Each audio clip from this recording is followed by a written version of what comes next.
السلام عليكم. لا تنسوا الاعجاب بالفيديو والاشتراك في القناة تشجيعا لنا لنستمر بنشر المزيد ان شاء الله.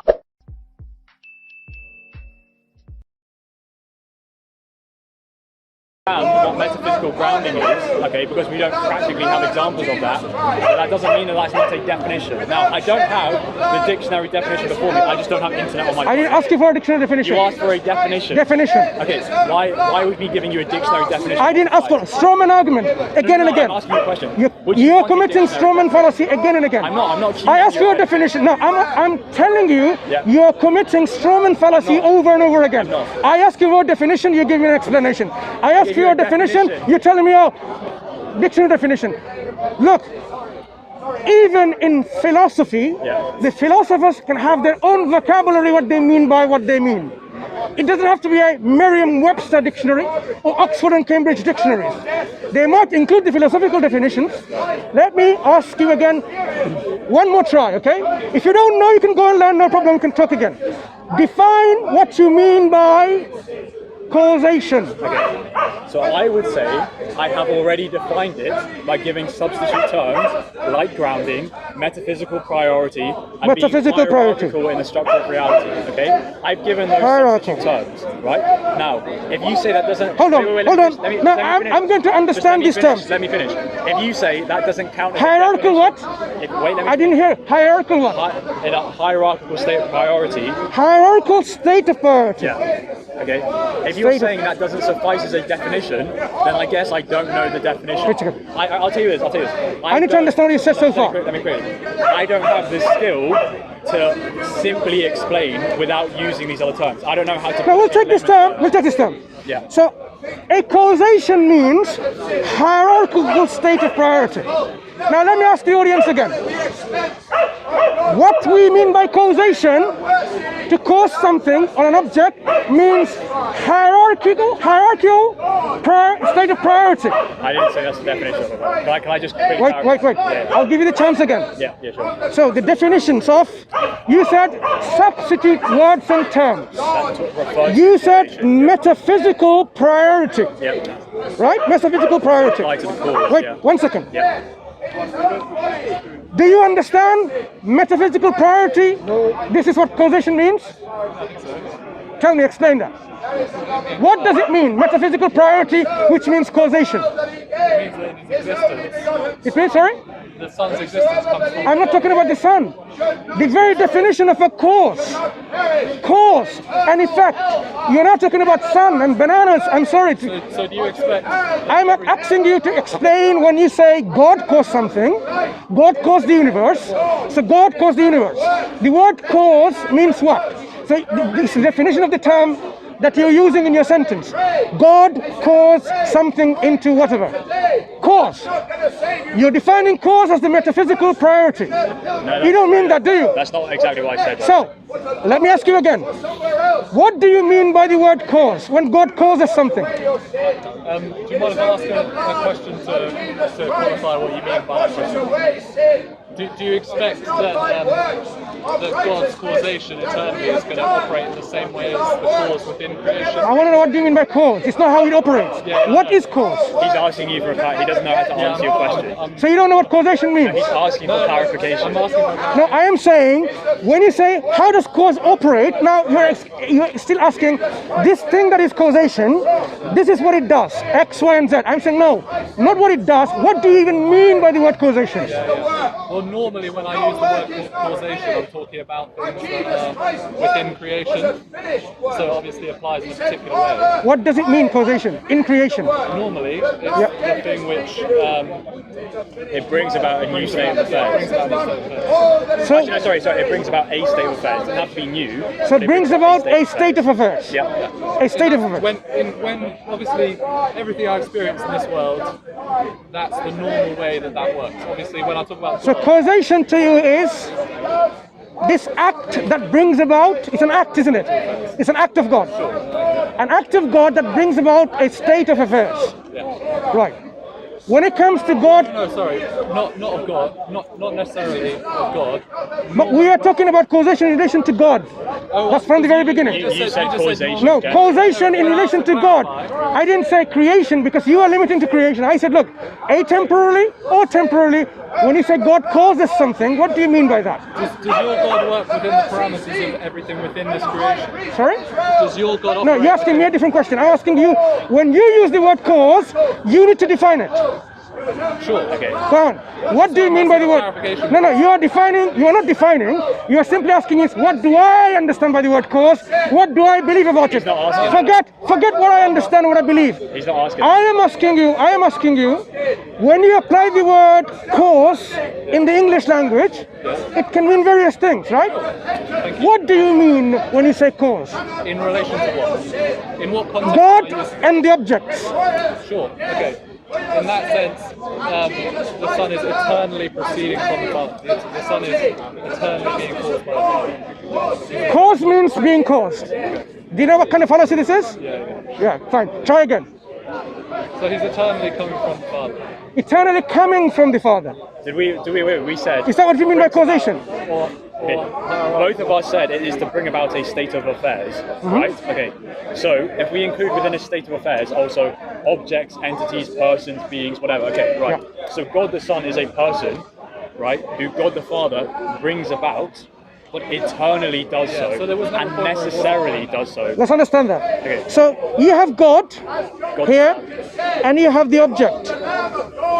There is no temporal relationship, it's atemporal, right? Yeah, sure. In a metaphysical sense. In this example, Now, atemporal.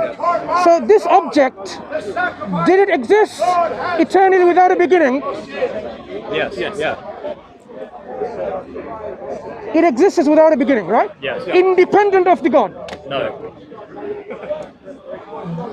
Is the existence of this object independent of God? No. Not of God the Father, no.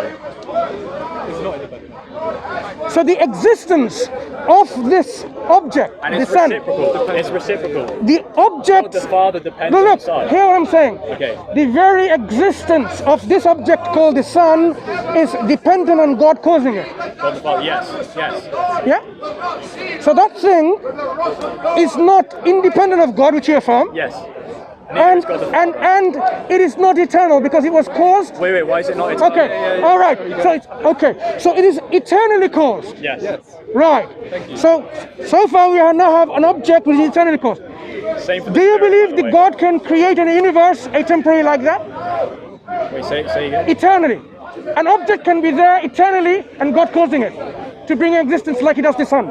So you have another thing called the universe. Wait. A universe which is also metaphysically atemporal and exists by the very dependency on being dependent on God. Okay, my issue is that when we say creation, as we said earlier... Not creation. No. Okay, This reality. Reality, This reality. whatever, we said earlier on in the chat... Is the Son a reality? Wait, let me finish. Wait. As we understand it, we often understand that to be finite, okay? We've said that. Right. So when you're saying... I'm not talking about this universe. Okay, I'm no, talking so about let me a finish. universe which is atemporally caused by God. But the atemporality of it doesn't mean that it's eternal.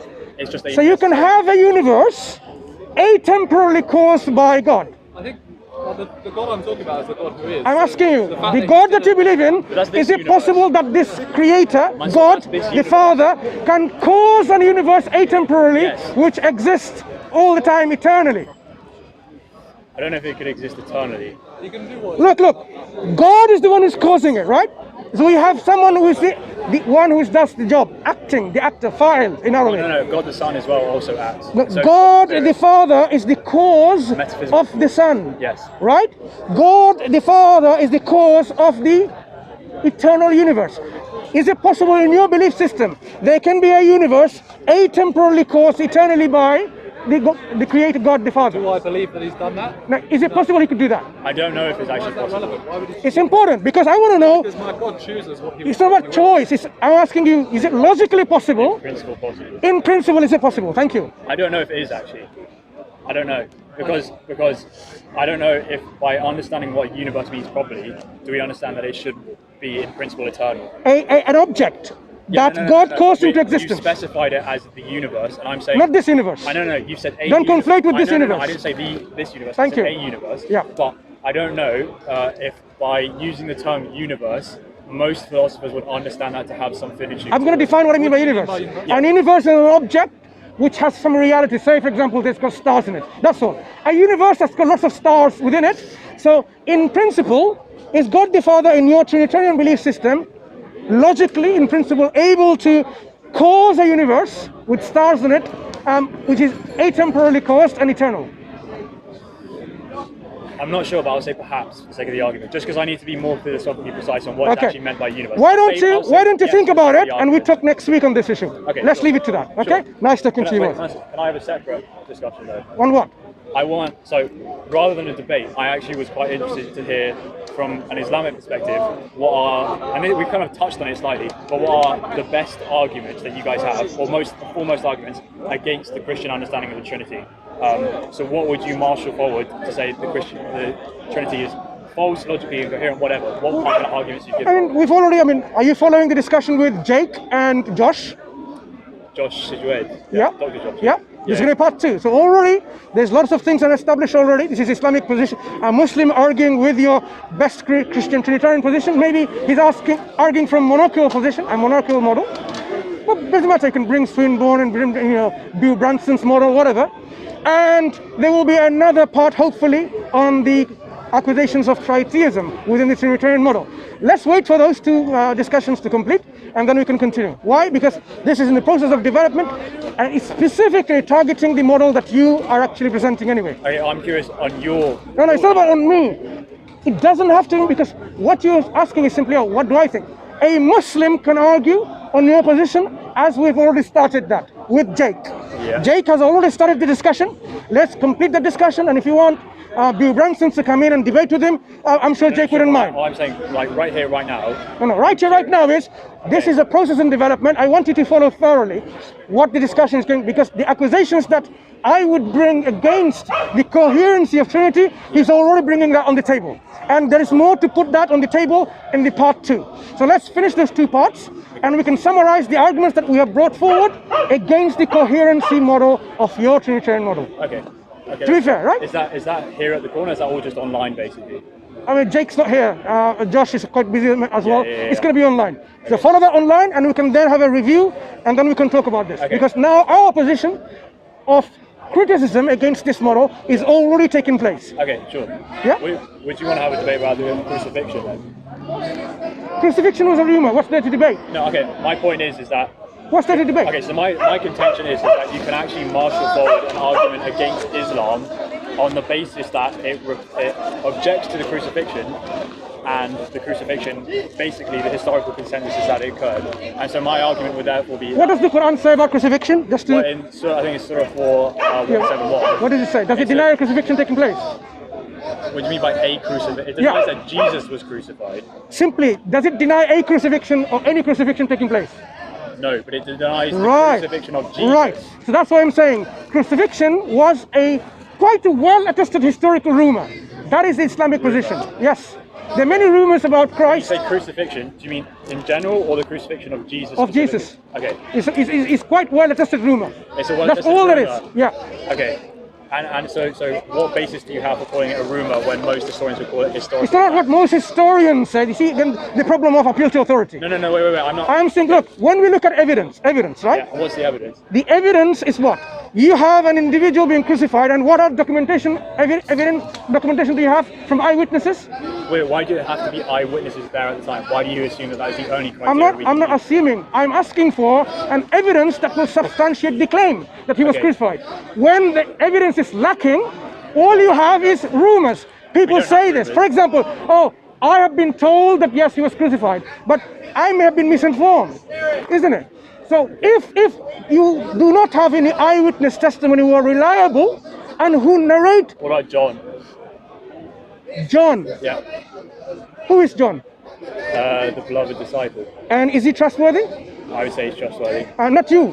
Who testified of his trustworthiness? Clement did, Polycarp did. Were they contemporaries of him. Contemporary. No. So basically, you've missed the whole stream. I haven't missed the whole stream. You've missed the whole stream on EF Dawa, on the very concept of crucifixion as a historical event. There are many streams, and it looks like you have not watched them. So I suggest again, before we talk about it, we can talk about it again. I'm not saying point blank, I'm not talking to you. Watch those streams on EF Dawa, on the very historicity of crucifixion, because we have already done that for you. We've invited the Christians to come along. Christians have come along, presented their views, and you can decide for yourself whether you actually establish or the crucifixion as a historical event is established. My issue is that I debated with Adnan Rashid a couple of weeks ago. That's not EF Dawa. Okay, no, I know. So I debated with him about this. Irrelevant. EF Dawa had certain panel members who specifically talked about crucifixion. So, for example, today at 10 o'clock UK time, they will be talking about the historicity of the Pauls on Paul. They've done on Gospels, Matthew, Mark, Luke, and John, and prior to that, they did on crucifixion. So this has already been done. We would like you to engage with this criticism of ours. Okay, sure. So one brief question though. So you said when I brought up this is the historical consensus, and in other discussions I brought up this is the philosophical consensus, okay? And I agree that as a principle of an argument, like logically, you can't, an appeal to authority is fallacious insofar as you're using... Not all the time, I agree. I know, but I'm saying, if I assume that because I've appealed to X, Y, Z authorities, it is therefore conferred truth upon my hypothesis, that's a fallacy, okay? But if I'm assuming, just reasonably speaking, that because the majority of scholars, reputable scholars in this certain field, testify to this certain hypothesis... Do you know why? That I would give prima facie support. Do you know why? Wait. Before you explain why, my question is, should I not, until I have other alternate reasons, give my support for that hypothesis? No, you should examine the evidence yourself. No, I'm saying by the evidence that are presented by... Look, you're not going to take the person as an authority, but what they're bringing as an evidence. Yeah, sure. Good. That's how it should work. So I agree. Take the evidence they brought forward and engage with it. Yeah. We have already engaged with this evidence. Yev Dawa, if you haven't watched it, I cannot, how to even emphasize that. Watch those streams and then we talk further. Because the Quran doesn't say no crucifixion happened. It simply says it was a mistaken perception that people crucified Christ. That's what it says. Islamic argument. This always been the case. No, this is the Quranic statement, right? I am not reinventing what the Quran says. I'm simply stating what the Quran says. That people mistakenly thought that Jesus was crucified. Like many people may think Jesus was this and Jesus was that, right? For example, the people at his time, they thought he was demon possessed. Do you agree with the majority of the Pharisees and the Sadducees that yes, Jesus was indeed demon possessed, because we have a historical testimony from the eyewitnesses who interacted with Jesus, and there were a large number of people. Do you agree? Only hypothesis we have? No, I'm asking you a simple question. No, I don't agree. No, I don't. Right. So even though you have eyewitness testimony that he was demon possessed, by the large number of people, you still disregard that. Right. And why would I disregard that? I'm simply saying you still do. You may have your reasons. Yes. Likewise, you can bring in your historical scholarship. I can disregard the evidence for my reasons. Okay, but my issue is that in many discussions we've had in the past, you've just demonstrated that you dismiss scholars outright. No, you're making a logical fallacy again. Okay, shall I prove it? Literally last week we had a discussion, and I said to you that there are most scholars in the philosophy of religion say that dependence is not necessarily a weakness. You said, and I quote, that any scholar who says this, I dismiss their scholarship. You said that verbatim. Okay? I did. You said that. I did. So you're showing that you dismiss a scholar because of the view that they hold without having principled reasons to the contrary. No, who said I didn't have a principled reason? Because you never marshaled principled reason. Just because I have articulated my reason, that doesn't mean I have no reason. Okay. Just like when you dismiss the eyewitness testimony of the Pharisees or the Sadducees or the Jewish people who... Wait. Okay, fine. When you dismiss eyewitness accounts that Jesus was demon possessed, you didn't articulate your reasons. And I didn't say, oh, you just said it like that. No, I did say, with some reasons, we will dismiss that. You will have your own reasons. I may have my principal reasons and arguments and evidence against that view. That's why I started by saying this universe, could it be non-contingent? Could it be non-contingent on anything? You said, no, this universe, as we know, has to be contingent. That means there's a principle way of understanding what this universe can be, independent or dependent. So I am saying, anyone who says, for example, God the Father is dependent of his existence on someone else, they really haven't understood what it means by dependence and sufficiency and aseity. Except for the philosophers of religion. Aseity. Are you saying, which philosopher says God doesn't necessarily have to be ase? Say, has to be a what? Ase. I actually To possess aseity. I actually don't. I can't remember the definition of say. Can you just restate? Aseity is all about self-sufficiency, independency. Yeah, sure. I don't know, but I never. Why don't you? I didn't. No, I'm not disputing that. I would like you to bring a scholar, because when someone is ase, when someone is ase, a being who is ase, they possess inherently omnipotence and independence. Yeah. If they independence, where did you say independence? If you are omnipotent, yeah. Is there anyone else that you need to depend on for your potency or power? Perhaps, yeah. Depends what you mean. Then you are not omnipotent. Well, no. If you are depending within the one Godhead, then yes. So basically saying omnipotence is not a necessary condition. I didn't say that. No, I didn't say that. Okay. What does omnipotence mean? Okay, wait. One point at a time. You're saying that they have to be independent in order to have omnipotence. I'm saying no, that's not the case. God cannot depend on stuff like, he can't eternally and ontologically depend on creation for his omnipotence. Not creation, anything. Or anything. Why not? Okay, because of the fact that that would diminish that property or that attribute. What property? So we are talking about God being omnipotent. Yeah, sure. And he cannot depend on anything external to him. I didn't say that. Oh yeah, external to himself, yeah, to God. Yeah. Why? No, I agree with you, but why? I can't give you a principled argument. Okay, off the top of my head. so we'll talk about this another time. Yeah, okay, sure. Let's leave that, because I don't want to put you into a corner, because the things that I'm saying, of course, you can read this up. It's common knowledge. Yeah. So study, and then we can have a discussion. Equally, it is also common knowledge amongst the philosophers of religion. And again, I'm not saying that you don't. I won't assert that you don't, but you have to have a very, very rigorous principled argument against the consensus of scholars on this, that dependence qua dependence is not. What do you mean by qua? As in and of itself, simpliciter.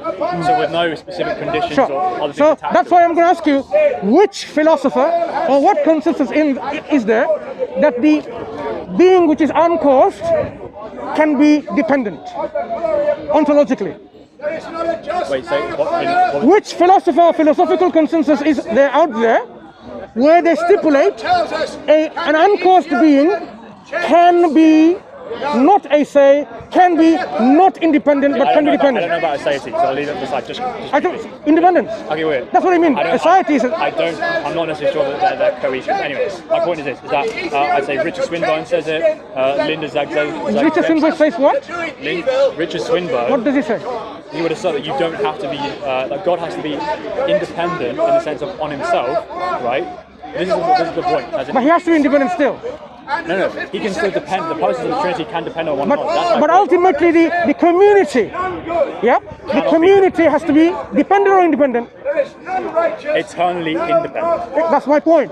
Sure, but then we don't disagree. No. What we disagree is, if you have within the community anyone who is not independent, same problem applies. But it doesn't. Well, that's why we disagree. Okay, sure. Okay, nice talking to you. We'll talk again.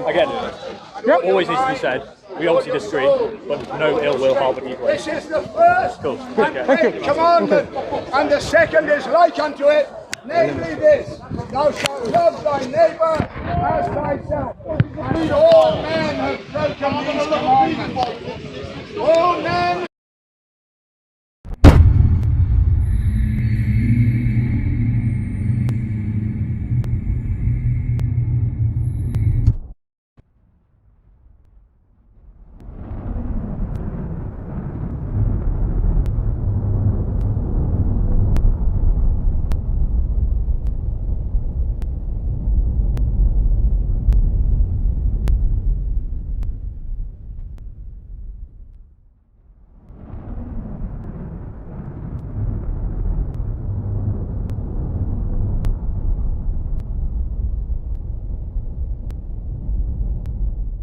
إن أعجبك الفيديو لا تنسى الإعجاب والاشتراك في القناة.